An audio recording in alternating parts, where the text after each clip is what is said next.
क्या तुमने ध्यान दिया है तुम्हारी पूजा किस तरह सफल होनी शुरू हुई है? पहले जहां तुम्हारी गलती नहीं होने पर सामने वाले किसी और की गलती होने पर, फिर चाहे वो घर वाले हो या बाहर वाले, वो ये जानने की कोशिश भी नहीं करते थे, याद तक नहीं करने की कोशिश करते थे कि जिसका इल्ज़ाम तुम पर लगाया जा रहा है कहीं वो उनसे तो नहीं हुआ हो। और अब देखो, अब उन्हें याद भी आ जाता है और तुम्हें वो परेशान नहीं करते, पहले की तरह तंग नहीं करते। जितनी मानसिक चिंताओं को तुमने झेला है अब वैसा नहीं होता। ध्यान दिया है क्या तुमने? इसलिए हमेशा अपनी पूजा पर भरोसा रखना। और मैं जो ये देख रहा हूँ कि तुम धीरे धीरे नाम जाप की संख्या बढ़ाते जा रहे हो, ये अच्छी बात है।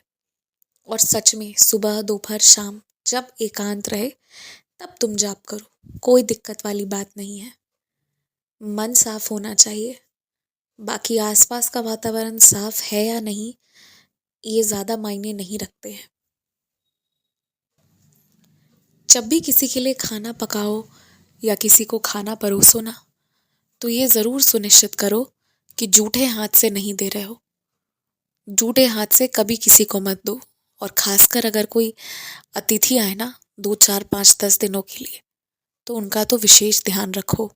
मैं ये बात इसलिए कह रहा हूँ कि तुम्हारे परिवार के कुछ सदस्यों को तुम्हारी ये आदत अच्छी नहीं लगती, लेकिन तुमसे प्रेम इतना है और तुम्हारा स्वभाव इतना अच्छा है ना कि वो इस चीज़ के लिए कभी भी तुम्हें नहीं टोकते हैं और ना कभी भविष्य में टोकेंगे।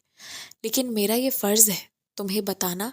और जहाँ भी तुमसे गलती हो, त्रुटि हो, कुछ भी थोड़ी चीज़ सही नहीं हो तो उसे सही करना, ये मेरा काम है। तुम्हें तुम्हारी गलतियों से भी अवगत कराना और तुम्हें तुम्हारी अच्छाइयों से भी अवगत कराना, ये सब मेरा काम है। नए वर्ष पर ना, मैं नए कपड़े पहनकर नए रूप में तुम्हारे घर पर आ रहा हूँ। और सच में आऊँगा तुम्हारे घर। ये ना सोचना कि बस बाबा कह दिया कह देते हो। मैं आ रहा हूँ, शिरडी से ही आ रहा हूँ। नया साल, नए वस्त्र में, तुम्हारे प्यारे साईं।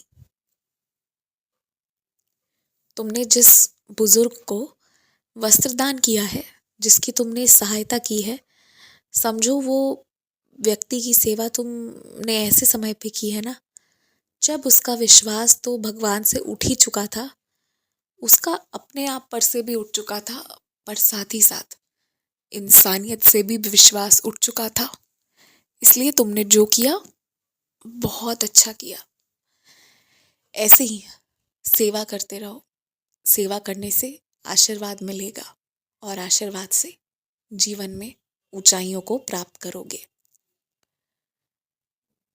तुम आंख बंद करके जिन जिन चीज़ों की चिंता करते हो ना, जिन जिन चीज़ों की याद करो, जब आंख बंद करते हो तो जो सबसे पहले दिमाग में आता है और जो सबसे आखिरी में आता है ना, ये सारे विषयों का समाधान निकल चुका है।